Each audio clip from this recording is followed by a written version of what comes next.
So leo tuko hapa Telmo World Media na tuko joined by one big man manze, mse mmoja tu hivi amejipanga kimaisha nini biz hapa na pale. The one and only Joshua Bosire is in the house today. So bro, tuambie about Joshua Bosire kwa ufupi tu. Okay, venye tumesema, my name is Joshua Bosire aka JAYB. Joshua Bosire is a young Kisii man from a humble background. Nimelelewa huku Kisii. So Joshua Bosire, about myself, like I'm a guy mwenye akona passion like on everything that I do. Na nimeventure into events management business. So that's okay. Before I came into business, into entertainment business, first nikimaliza high school ilikuwa like sasa unajua mtu akiwa high school unafikiria like hey, mazee sasa natoka huku nje like sasa life itakuwaje. So at first niliget my boys nikawaambia niaje, si let's come up with something that we can do at least to earn a living. So tukaanzisha like a drama group, like you go to primary schools, nini, marketplaces to entertain guys. Also on educative plays and all that about about drug abuse and whatever. So after that we realized that like I could bring something for nona. So tukasema at least let's think about something else that can be more engaging and something that we can earn a living. So that's how we came up with a dance group. So tukasema let's start with a dance crew, ilikuwa inaitwa Amani Crew. So this Amani Crew ilikuwa like we approach clients, we tell them like we can come and entertain your audience through dancing. So like we had some routines and all that. So like tuna dance, maybe kama tukisikia kuna kapromo kako mahali, ama maybe there's a new supermarket inafunguliwa, ama kama Safaricom akona promotion, Coca-Cola and all that. So that's how we started a dance crew. Vile nimekuget ni kama ulianza vitu za entertainment kitambo hizo masiku. Yeah. So like entertainment ilikupelekaje like from the dance perspective na drama perspective? So maybe uliendeleaje ndio ukagraduate into events? Okay, now after the dance crew, most of the guys, because remember tukianza dance crew like ilikuwa immediately after high school. So other guys joined campus, hata mimi nika join campus, ndio tuka realize like the dance crew haikuwa that complete as before like. So watu walikuwa wameenda, kila mtu ameenda their ways. Kuna wengine walikuwa wameacha, kuna wengine walikuwa wameenda mashule.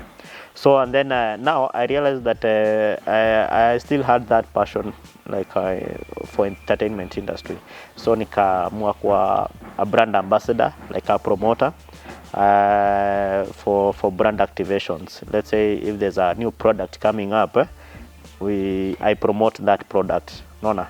And then another thing, kwa other promotions like events happening, so like a brand ambassador, I issue out flyers and all that.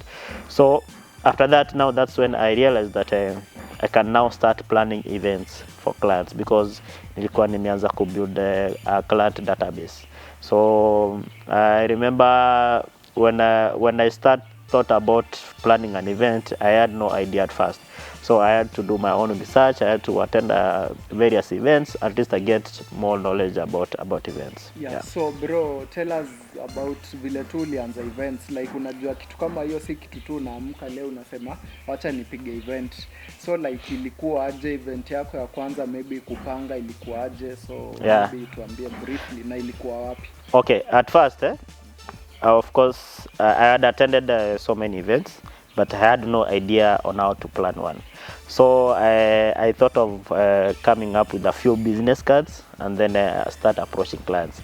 I remember the first client that I approached was a Safaricom manager.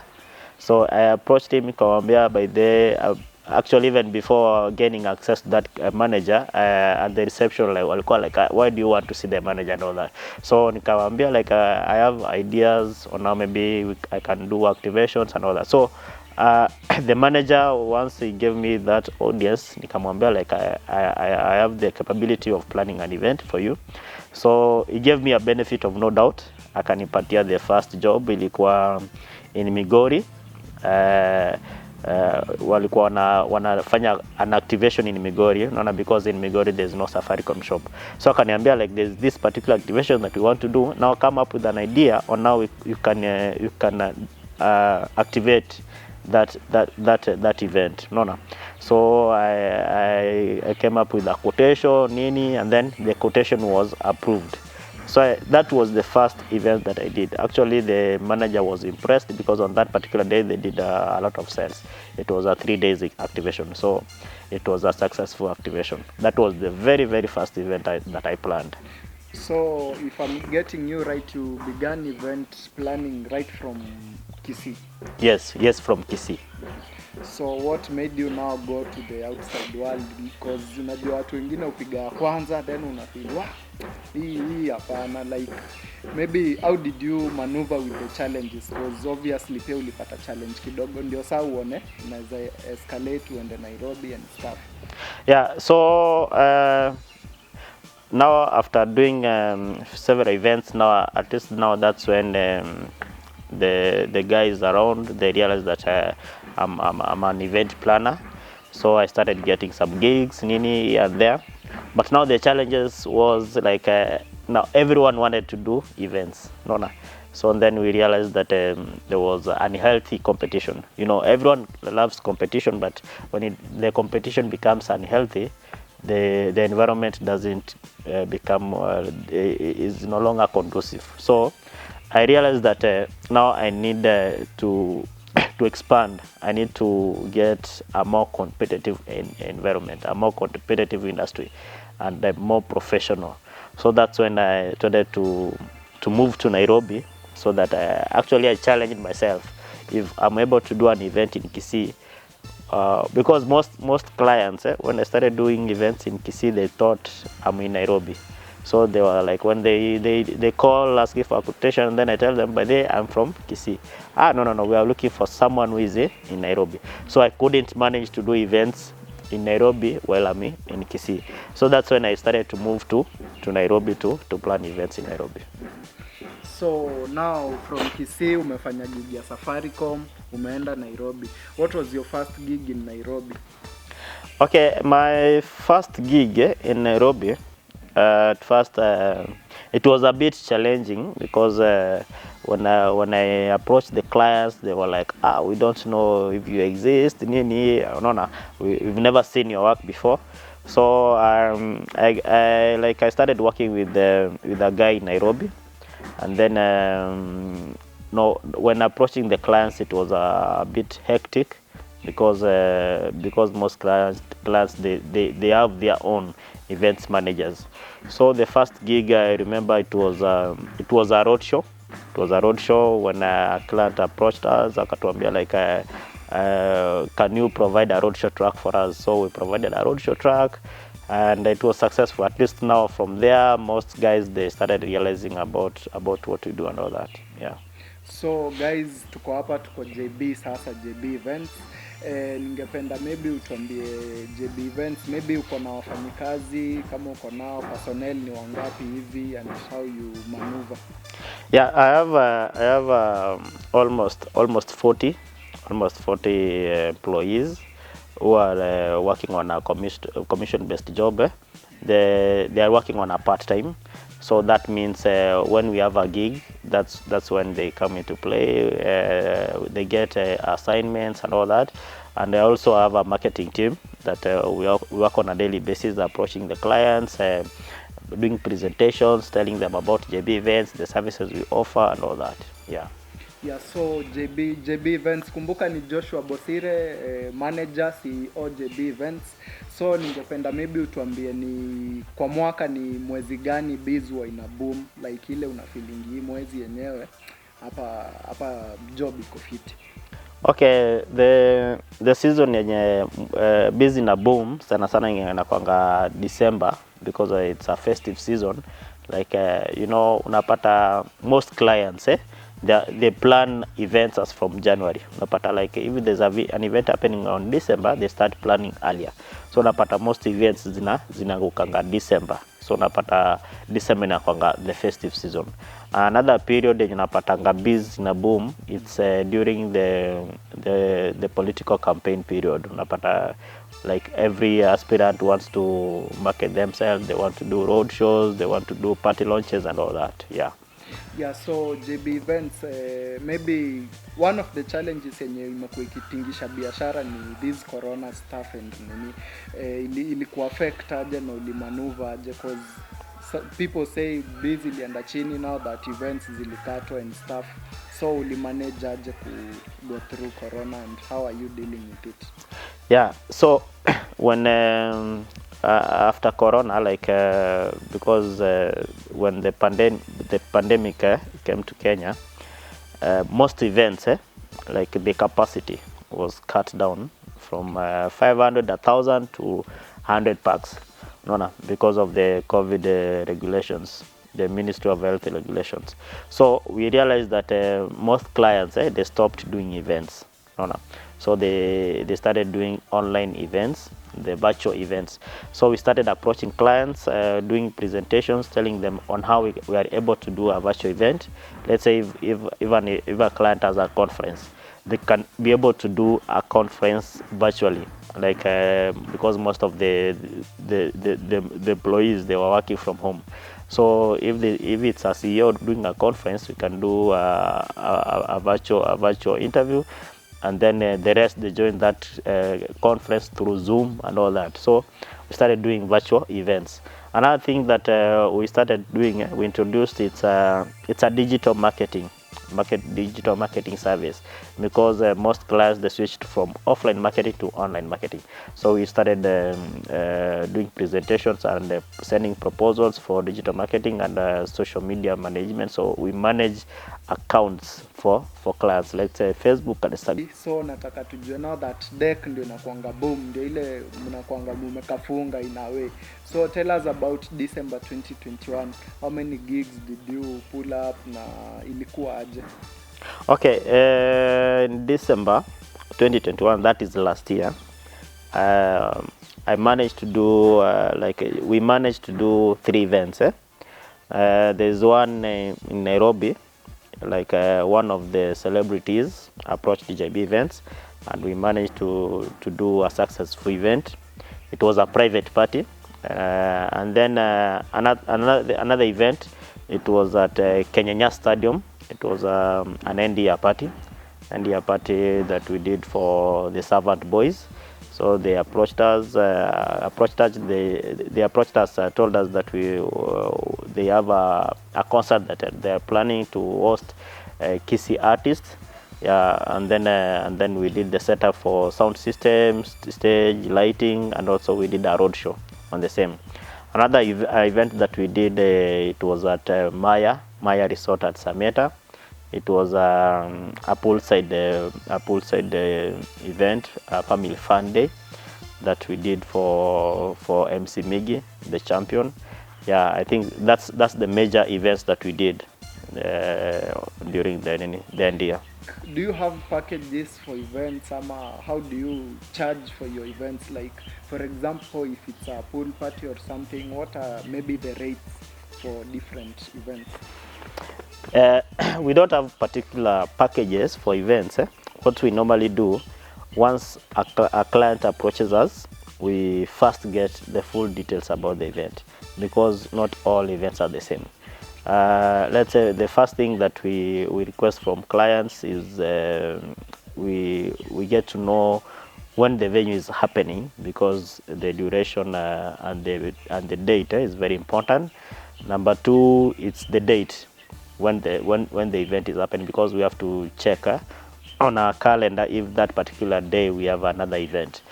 Another information that we need from clients is the packs, the number of the guests that are gonna attend on that particular event, because the packs will determine the budget, because if we get a 100 packs event, cannot be compared with a 200 packs event, because if we get 100 packs event, it means that's 100 seats. If it's a 200, that's 200 seats, and the costs vary.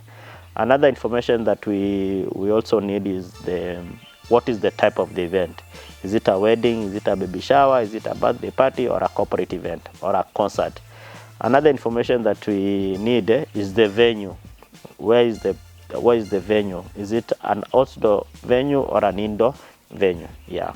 So first, once we get all those details, now that's when we draft a quotation for our clients. Yeah, now before we maybe go far from that, I want to know what JAYB does, because there are event organizers who maybe have the sound system only, others major intents only. So what does JAYB exactly do or use? So JAYB Events, it's an experiential event production company. We do event planning and management. That means if you are planning for an event but you have no idea, we can come together and plan and come up with strategies on how to execute that particular event. Now we do event planning and management. Another service that we do is entertainment and decoration. For entertainment, we offer sound system hire, we do stage, we do lighting, we do LED screens, and we also do DJs and MCs and entertainers. And for decoration, we do setup for various events. That is, we offer tents, different types of tents. We also set up seats and tables, different types of tables and seats, and also dressing those seats and tables, draping those tents, that's the tents decoration, and also we do flowers. Yeah. So like if a client has a particular event, so for us we just offer entertainment and decoration. We don't offer catering services. Yeah, but we can recommend a caterer.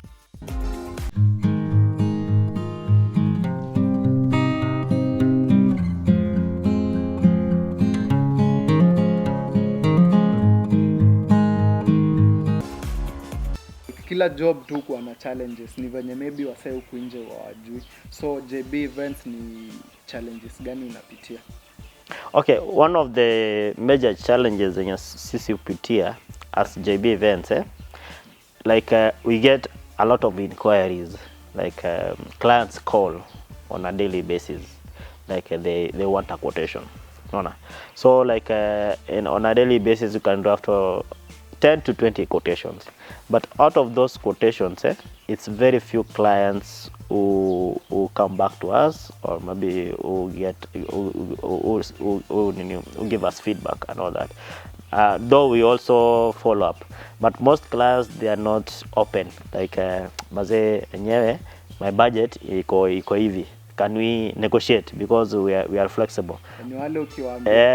Ukiwaambia 20k ama ukiwaambia 50k akona 15, unaona ana share off.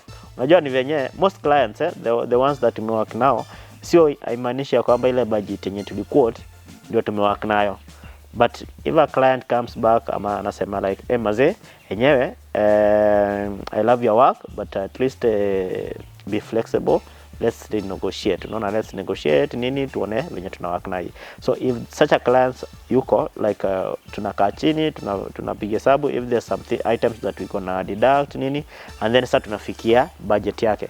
But now the issue ni ile unapata some clients, they have a small budget, ama the budget is low, but they have high expectations. Unaona, high expectations zao ziko very high. So unajua their expectations nafaa kumerge with the budget and all that. Another challenge that we have ni after doing an event, unaona, mostly we require 70% for booking deposit.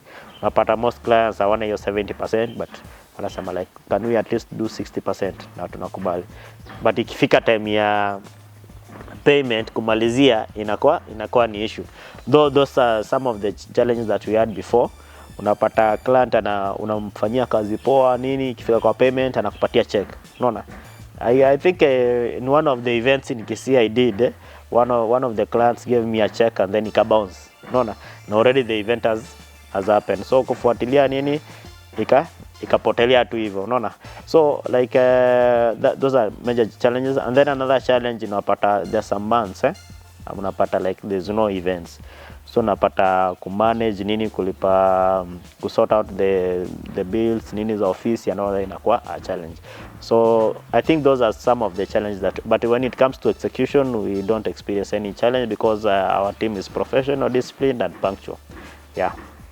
Yeah, so bro, as you wind up sasa, ningependa utuambie unaona JB events wapi maybe in the next 3 to 5 years, unaona picha inakaaje hapo mbele? In the next, actually 5 years, that's a lot. In the next 3 years, JB Events will be an international company because we have a very big vision, and for us, we're not competing with any other events company. Like for us, we motivate ourselves. We look forward to becoming an international company. International company means like we offer services countrywide. That is something that we are already doing. We've done events in major counties: Mombasa County, Nairobi County, Kisumu County, Kakamega County and all that. So after that, now we want to open up, at least we do also international events. There are some that we might be doing very soon in Ethiopia, Sudan and all that. Yeah. Yeah, so guys, as we wind up, nataka JB maybe utuambie social media handles za JB Events and maybe relevant contacts, ndio msee akitaka kufanya gig tu imeweza anakushtua, cause I'm getting very positive feedback from wase walikuwa Kenyanya. Yeah. Niliona status watu walijibamba, so actually sikujua but now I know. So yeah. Guys, as you wind up, tuambie maybe social media handles za kwenu and the relevant contacts zenye watu wanapiga. Okay. So before nipeane social media handles, like I want to motivate the upcoming event planners and upcoming artists. So like what I could like to say is if you have passion for something, let no one pull you back. Like if you have that passion, unajua, like if you're doing something so that to be successful, you don't have to copy paste like what someone else is doing. And then in this entertainment industry, like if you're that guy mwenye kazi yako ni like you're just competing with someone else, ama unapata someone else is doing something good for the community, something good for the industry, and then unajaribu kumpull back, unapata wewe mwenyewe ndo unajipull back. For JB Events is free to work with anyone. We just meet for a cup of tea and we talk and see on how we can work together. And for the artists, at least so far I can see the artists from home, they are doing good. Nini, believe in yourself and at least work very hard to reach that level that you've always wished to reach. So on how to reach JB Events on Facebook, you can reach us. You can search JB Events. That is JAYB Events on Facebook, and on Instagram it's JB Events JB Events. On the website it's www.jbevents.co.ke. Through email it's info@jbevents.co.ke, and our contacts is 0724614743.